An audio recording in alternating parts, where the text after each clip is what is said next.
Horses, sheep, cattle. Let's look at horses first. Horses, especially those bred for racing, are hugely expensive, easily spooked, and become stressed very easily. A typical stud farm is neat and tidy with a regular rectangular layout. The paddocks are generally small and separated with definite, well-defined fences, usually painted white.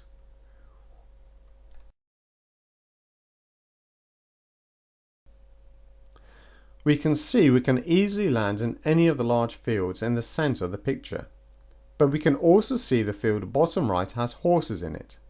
Landing in any of the adjacent fields may well cause those horses to panic.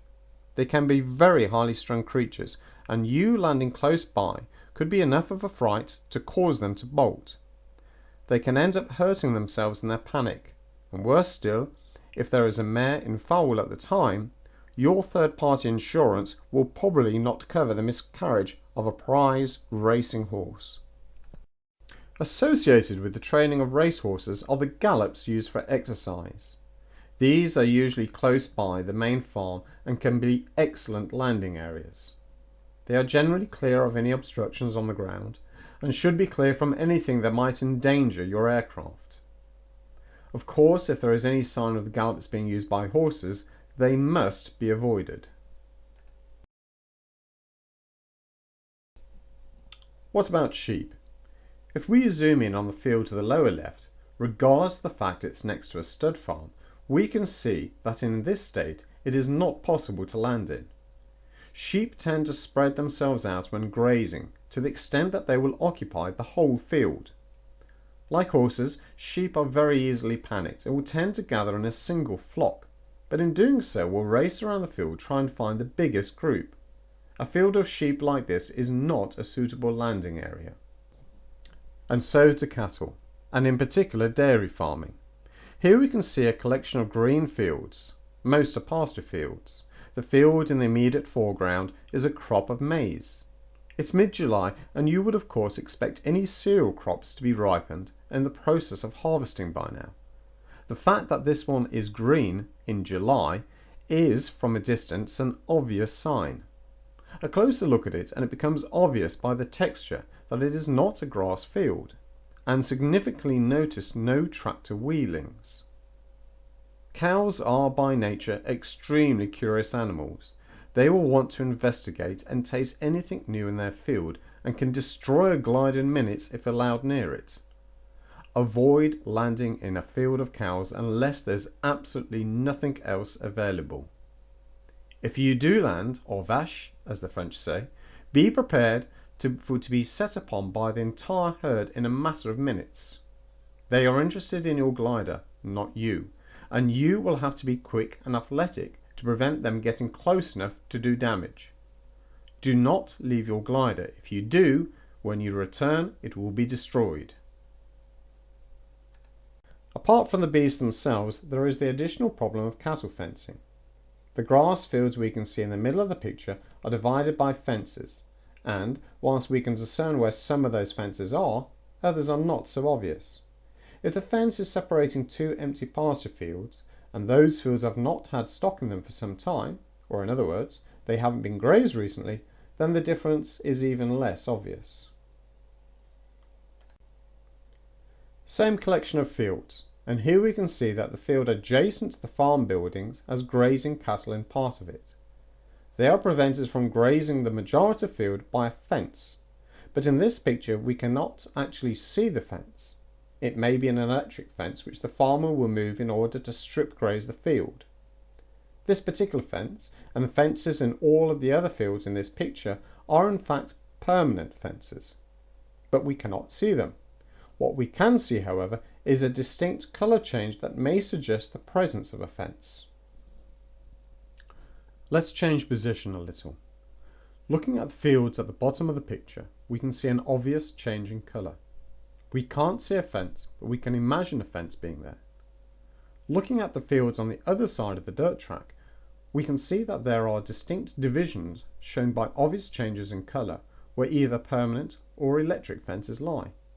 These fences will not only be used to prevent stock grazing new ground, but it will also be used to prevent them disturbing previously grazed pasture to enable it to regrow. It is these changes in colour which give away the possible presence of a fence, and which should make you very cautious. The colour change may be very slight, but any change in colour should be treated with caution and requires further investigation and examination for the presence of a fence of some description. Look at the area of ground between the road and the track. There is something there, but it is far from obvious. But we should start to think fence because of that subtle change. If we get a little closer still and fly around the area, we are down to about 1,000 feet now, and we can see the colour changes across the areas to the right of the track. They are becoming obvious, and those changes in colour are telling you that there is something there. If we were considering this area of fields for a landing, then we would be looking very carefully at these colour changes and how they divide the area up. We can see that to the right of the dirt track, the colour changes are making individual fields that are too small to be of use. Between the dirt track and the road, however, it looks more promising, and assuming the wind was favourable, we might be considering a landing parallel to the road, towards the buildings in the top left of the picture. Nothing we have seen in the previous pictures would suggest that this is not a good plan. We will continue to fly around these fields and look at them from different angles. Remember, we are looking at the area between the road and the track, and there is detail beginning to become obvious. We'll highlight it for you. There is something there. And here, very difficult to see at the moment, but definitely something there. Let's continue round. Now we can see definite and distinct colour changes in the area we were considering. There are lighter patches of colour showing the lines of possible fences, making that area of poor choice. But we only discover this by careful examination and flying around several sides of the field. Let's go down to ground level. The fence is actually in the previous picture. It is the kind that divides all of these fields in this series of pictures. But up until the last couple of slides, it was invisible. We were suspicious that there may have been a fence in the later slides because of the colour change, but the fence itself was not visible, and that fence could be lethal if you tried to land through it. Let's go back to 1,500 feet or so. So, we have a slight colour change which makes us suspicious of a fence. That colour change should be enough for us to decide to land along the apparent colour change rather than through it. Or, as in this case, choose another field entirely. Even when you know the fence is there, it's still difficult to identify. There may be other indicators that help us identify the presence of a fence. Let's zoom in into a couple on this slide. We can see several areas where the grass has been worn away. Here, for instance, at the entrance to the field where the stock gather and are led away, we can see a definite worn path, which is usually associated with a gate, and which is normally in the corner of a field, that corner being made up of two fences. This is a solid indicator that we are indeed looking at a grass pasture field and a good clue to the presence of a fence. Another clue, along with the colour change, is the presence of drinking troughs, seen here. These troughs are sometimes placed in fences so that the cattle or sheep can drink from either side.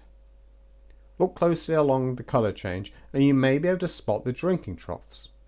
Here we can see such troughs with a fence, or at least a colour change running through them. Water troughs can mean a fence. At least assume there is a fence running between them, and that fence can be invisible until you are too close to it.